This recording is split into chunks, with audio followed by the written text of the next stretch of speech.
So, the fourth rule, I'll just recap the first three. The other person has the liberty not to be with me. That stops control and your own freaky insecurity of somehow manipulating the relationship. The second rule is I must have the other person's best interest. I may want to sleep with them, but it might be in their best interest that I believe in them. And that's probably more important, especially if you're looking for a long-term relationship.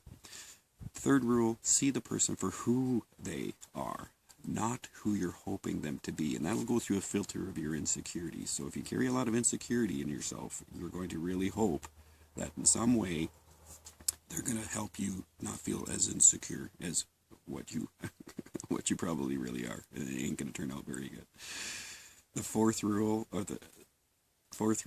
which is kind of the most important for yourself to keep yourself balanced in any relationship, which is relax, relax, relax, relax. Be who you are, not who you think the other person wants you to be. Now that's imperative. If you don't know yourself, you got nothing to give to anybody. What you will give them is an act of yourself. In the long run, it's going to go nowhere. The idea about being exactly who you are is the person gets to see you for who you are, and you get to see them for who they are. And that also helps them relax and be exactly the person that you want them to be. I don't need two people to join in the relationship or one person to join me in my relationship so I have one mind and one heart to deal with and navigate through life. What I'm looking for is somebody who's solid in themselves, and I'm as solid as I can be in myself, so that we have two brains working on issues and two hearts making emotionally the right choices in life. So the four rules of relationship are really about one thing: you. Strange as that sounds. And the idea about, can you trust people with your truth? In other words, exactly where you are.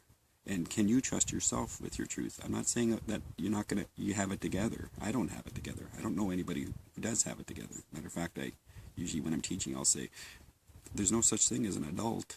There's just children in older bodies. We're the adults now. Remember when you're younger, looking at college students, thinking, oh, they're really old? And now you go and meet them and you're thinking, these are kids. Because our body gets old, it doesn't mean that we have it all together. There's a lot of questions that are still trying to figure themselves out inside of our bodies. And the idea about cutting ourselves some slack and being exactly who we are, it's the best place to be.